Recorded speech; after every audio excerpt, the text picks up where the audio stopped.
Hello everyone, welcome to my YouTube channel. आज हम लोग स्टील डिज़ाइन का नेक्स्ट लेक्चर स्टार्ट करने जा रहे हैं, जिसमें बेसिक एंड डेफिनेशंस देखेंगे। तो इसमें हम कौन कौन सा टॉपिक कवर करेंगे, तो स्पेसिफिकेशन ऑफ स्टील देखेंगे, देन कनेक्शंस का कोडल प्रोविजन देखेंगे, रिवेट बोल्ट फास्टनर कनेक्शन देखेंगे, देन टाइप्स ऑफ बोल्ट देखेंगे। ठीक है, तो हम लोग स्टार्ट करते हैं आज के इस लेक्चर को। तो सबसे पहले हम लोग देखते हैं modulus of elasticity of steel, then Young's modulus of elasticity. तो हम लोग इसमें माइल्ड स्टील की बात करते हैं, तो ये होता है 2 × 10⁵ मेगा पास्कल, और इस मेगा पास्कल को क्या लिख सकते हैं, न्यूटन पर mm², और इसको लिख सकते हैं 200 गीगा पास्कल लिख सकते हैं, और इसको लिख सकते हैं 2 × 10⁶ kg पर सेंटीमीटर स्क्वायर।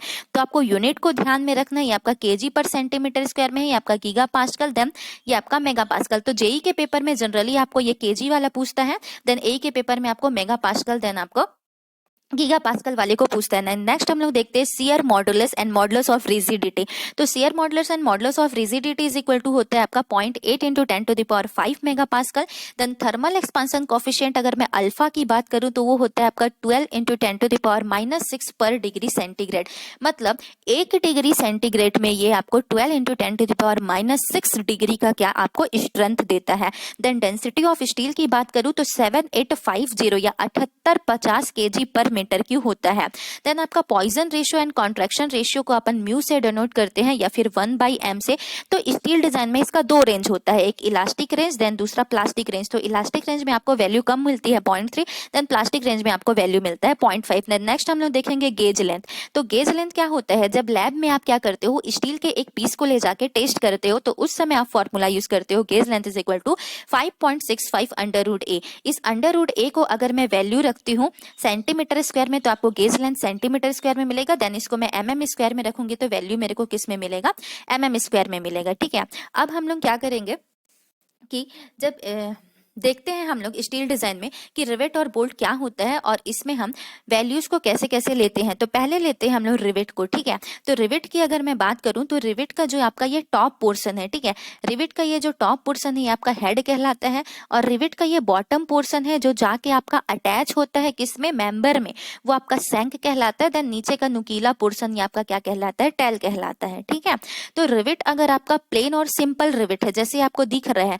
अगर आपका रिवेट प्लेन और सिंपल है तो आपका प्लेन रिवेट कहलाएगा। देन इसी रिवेट में मेरे ऐसे से ग्रिप बने हैं तो ये आपका क्या कहलाएगा, HSFG रिवेट कहलाएगा, हाई फ्रिक्शन ग्रिप रिवेट कहलाएगा। और कई बार इसमें एडिशनल वॉशर दिए रहते हैं तो आपका क्या कहलाएगा, वॉशर वाला रिवेट कहलाएगा। ठीक है, अब रिवेट की बात करें हम लोग तो इसके डायमीटर को कैसे डिफाइन करते हैं। अब हम लोग देखेंगे कि रिवेट के डायमीटर को कैसे डिफाइन करते हैं।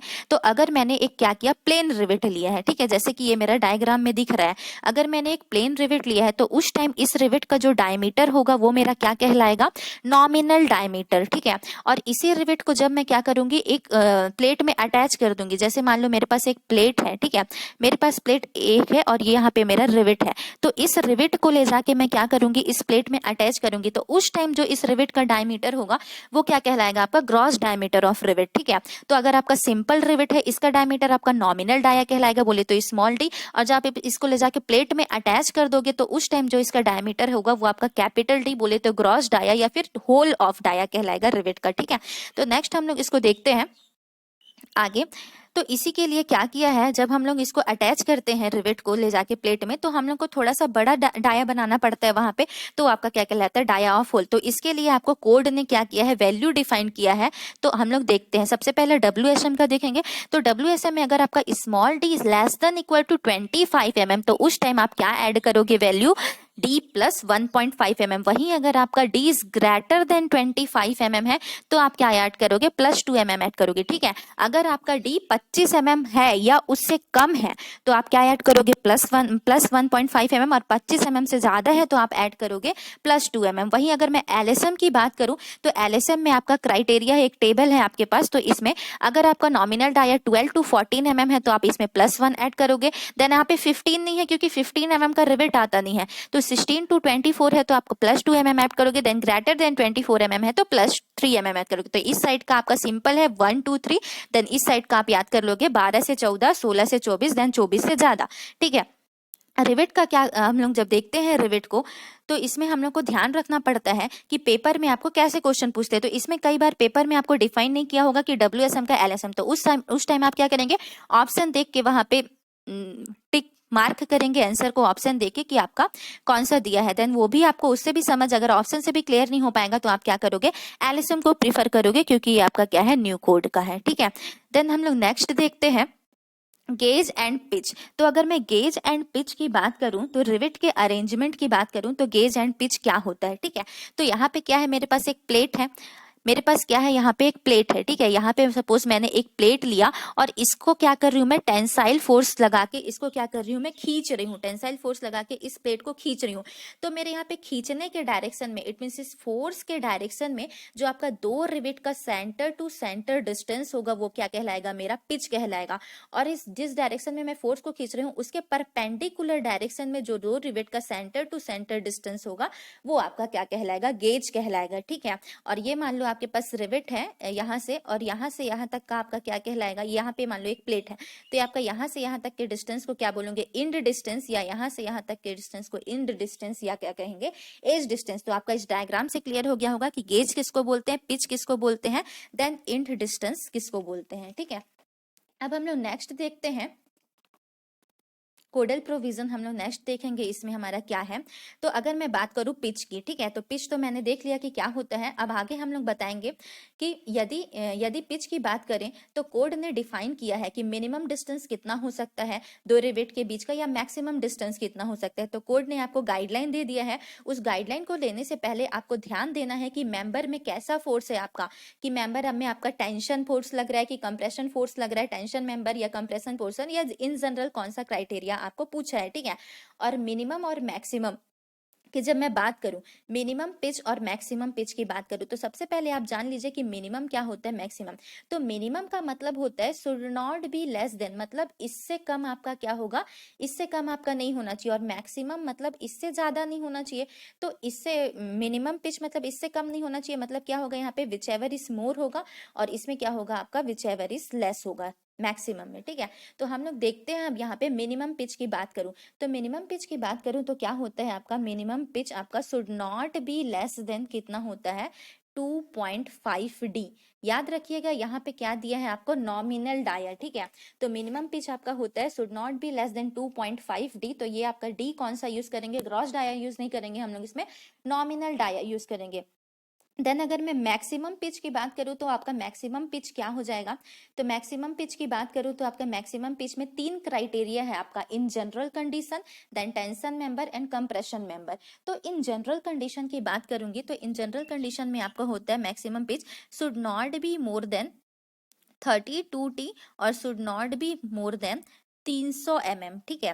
300 mm, इस दोनों में क्या होगा आपका विच एवर इज लेस, इन दोनों में से जो वैल्यू छोटा होगा ये आपका जनरल कंडीशन। देन वहीं अगर मैं आपका टेंशन मेंबर की बात करूं तो टेंशन मेंबर में आपका क्या हो जाएगा, टेंशन मेंबर की बात करूं तो should not be more than आपका क्या हो जाएगा 16T, then should not be more than 200 mm, इसमें आपका क्या हो जाएगा whichever is less. Then next हम लोग देखेंगे कंप्रेशन मेंबर में, तो कंप्रेशन मेंबर में आपका क्या होता है, should not be more then 12T और should not be more than 200 mm whichever is less, ठीक है। इसमें से जो वैल्यू छोटी होगी हम लोग वो देखेंगे। तो 3 क्राइटेरिया हम लोगों ने देखा, in general condition, tension member, compression member. तो इन जनरल कंडीशन में 32T और 300 mm whichever is less, tension member में 16T 200 mm whichever is less, then compression member में आपका क्या आ जाएगा 12T 200 mm whichever is less.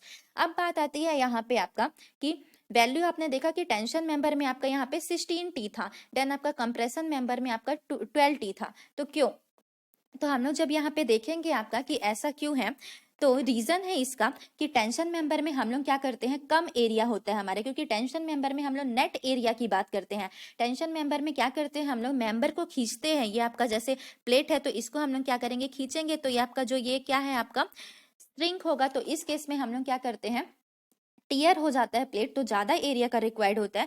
वहीं कंप्रेशन मेंबर में हम लोग कंप्रेस करते हैं तो उस केस में बकलिंग होता है, इसलिए वहां पे कम एरिया का। तो इंटरव्यू में आपसे पूछ सकता है इसका रीजन, देन आपको रीजन पता होगा तो याद करने में क्या होगी, आपको आसानी होगी, ठीक है। तो ये आपका पिच हो गया। देन वही ये हम लोग जो देख रहे थे वो स्ट्रक्चरल रिवेट था, ठीक है। अब हम लोग देखेंगे टैक रिवेट। टैक रिवेट में एक्स्ट्रा जो मार्जिन लेके चलते हैं, ठीक है। तो टैक रिवेट की अगर मैं बात करूं तो आपका टैक रिवेट में क्या होता है, ठीक है। तो टैक रिवेट में भी 3 कंडीशन है आपका, in general condition, condition, then tension member, compression member. तो इन जनरल कंडीशन आपका सेम है, क्या है आपका मैक्सिमम पिच देख रहे हैं, तो should not be more then क्या था उसमें 32T और should not be more then कितना 300 mm whichever is less. ठीक है, इन दोनों में से जो छोटा वैल्यू होगा उसको लेंगे। देन वही टेंशन मेंबर की बात करूं तो इसमें डायरेक्ट वैल्यू है should not be more then कितना है आपका टेंशन मेंबर के लिए, should not be more then 1000 mm है। और वहीं कंप्रेशन मेंबर की बात करूं तो कंप्रेशन मेंबर का आपका वैल्यू है, कंप्रेशन मेंबर का आपका वैल्यू है should not be more than आपका 600 mm। ठीक है, तो ये वैल्यू आपको याद होना चाहिए। इन जनरल कंडीशन तो आपका जो पहले था 32T और 300 mm whichever is less, then tension member में 1000 mm, देन कंप्रेशन मेंबर में 600 mm वैल्यू है। ठीक है, देन हम लोग ये आपका हो गया टैग रिलेटेड। देन हम लोग देखेंगे एज डिस्टेंस और इंड डिस्टेंस। अगर मैं एज डिस्टेंस और इंड डिस्टेंस की बात करूं, ठीक है, एज डिस्टेंस और इंड डिस्टेंस की बात करूं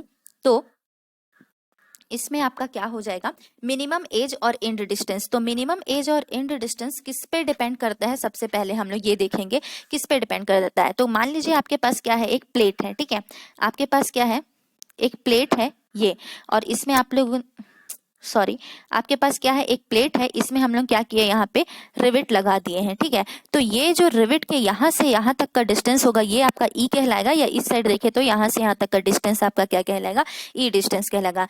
ये जो डिस्टेंस है वो आपका क्या होना चाहिए, जस्टिफाइड होना चाहिए। यदि ये डिस्टेंस एकदम कम होगा तो आपका क्या हो जाएगा, आपका प्लेट क्या हो जाएगा, यहाँ से उखड़ जाएगा, आपका प्लेट यहाँ से रिविट आपका उखड़ जाएगा और ये प्लेट यहाँ पे डैमेज हो जाएगा। ठीक है, तो इसलिए क्या करते हैं हम लोग, ये जो इंड डिस्टेंस की वैल्यू है को डिपेंड करता है आपका कि आपको प्लेट कैसे काटा हुआ है, आप जो ये प्लेट यूज कर रहे हैं ये आपका प्लेट कैसा काटा हुआ है, मशीन से कटा है ये आपका प्लेट कि आपका ये हाथ से कटा है। ठीक है, हम लोग इसके हिसाब से हम लोग क्या करते हैं, इंड डिस्टेंस का वैल्यू डिफाइन करते हैं। तो सबसे पहला हमारा होता है मिनिमम एज डिस्टेंस, और इंड डिस्टेंस की बात करूं तो फॉर हैंड कट और फ्लैम्ड कट, फ्रॉम हैंड कट और फ्लैम्ड कट रिविट की बात करूं तो इसमें ई मिनिमम का जो वैल्यू होगा, ठीक है, ई मिनिमम के वैल्यू की बात कर रहे हैं फर्स्ट कंडीशन के लिए, तो आपका क्या होगा, should not be less than 1.7D। अब यहाँ पे आप याद रखिएगा, यहाँ पे किसकी बात कर रहे हैं हम लोग, कैपिटल डी की बात कर रहे हैं, ग्रॉस डायमीटर की। वहीं अगर मैं बात करूं मशीन कट या सॉफ्ट एज की बात करूं तो उस केस में ई मिनिमम इज इक्वल टू क्या होगा, should not be less than 1.5D। ठीक है, तो आपका क्या होगा, हैंड कट में आप क्या करते हो या फ्लैम्ड कट में ज्यादा लेते हो वैल्यू और मशीन कट में कम लेते हो। क्यों, क्योंकि मशीन कट आपका क्या है, अच्छे से है, आपका एकदम प्रॉपर हुआ है, इसलिए उसमें आप कम वैल्यू लोगे तो भी चल जाएगा। वहीं अगर मैं मैक्सिमम एज डिस्टेंस की बात करूं तो मैक्सिमम एज डिस्टेंस क्या होता है, तो आपका होता है should not be more then 12T epsilon. अब इस एप्सलॉन्ग का क्या मतलब होता है, तो एप्सलॉन्ग इज इक्वल टू आपका होता है under root 250 divided by FY। कई बार डायरेक्ट पेपर में पूछा है इस एप्सलॉन्ग की वैल्यू को, तो क्या होता है under root 250 divided by FY, जहां पे FY है आपका स्टील का ग्रेड। ठीक है, देन नेक्स्ट हम लोग देखते हैं, नेक्स्ट हमारा टॉपिक है टाइप्स ऑफ बोल्ट। तो अगर मैं टाइप्स ऑफ बोल्ट की बात करूं तो दो प्रकार के बोल्ट होते हैं, unfinished bolt and ordinary bolt, then common bolt और इसी को रफ बोल्ट या ब्लैक बोल्ट बोलते हैं, और दूसरा होता है आपका हाई स्ट्रेंथ। ठीक है, देन सेकंड हम लोग देखते हैं high strength friction grip bolt, HSFG bolt and non slip bolt या फिर फ्रिक्शन बोल्ट। तो इन दोनों में बेसिकली डिफरेंस क्या होता है, तो ये क्या है, it is a simple bolt does not contain washer, इसमें आप कोई भी वॉशर नहीं होगा ऐसे बोल्ट में। ठीक है, और इसमें क्या होता है, it is a bolt with washer, इसमें क्या होगा आपका बोल्ट में वॉशर लगा होगा। ठीक है, तो हम लोग डायग्राम से इसको समझते हैं। ये देखिए, ये आपका ब्लैक बोल्ट और ऑर्डिनरी बोल्ट है, इसमें आपका क्या है, सिंपल है, इसमें कोई वॉशर नहीं है। ठीक है, ये आपका अलग से लगा है, रखा है, पर इसमें लगा हुआ नहीं है, तो इसमें आपका वॉशर नहीं लगा होगा, तो ये सिंपल आपका ब्लैक बोल्ट या ऑर्डिनरी बोल्ट कहलाएगा। और वहीं अगर इसमें वॉशर लगा है, देखिए इसमें क्या है, वॉशर आपका फिट है, तो अगर वहीं आपका इसमें वॉशर फिट है और ग्रिप भी एकदम अच्छे से दिया हुआ है इस बोल्ट में, ठीक है, इसमें सिर्फ क्या था, यहाँ तक ग्रिप था, तो ये आपका क्या है, HSFG। तो दोनों में यही डिफरेंस होता है, इसमें आपका वॉशर रहता है और ग्रिप अच्छे से दिया हुआ होता है, ये ज्यादा इसका स्ट्रेंथ होता है एज कम्पेयर टू इसके। ठीक है, तो आज हम लोगों ने सारा टॉपिक यहाँ पे कवर कर लिया, बाकी का हम लोग नेक्स्ट क्लास में देखेंगे। Okay, thank you.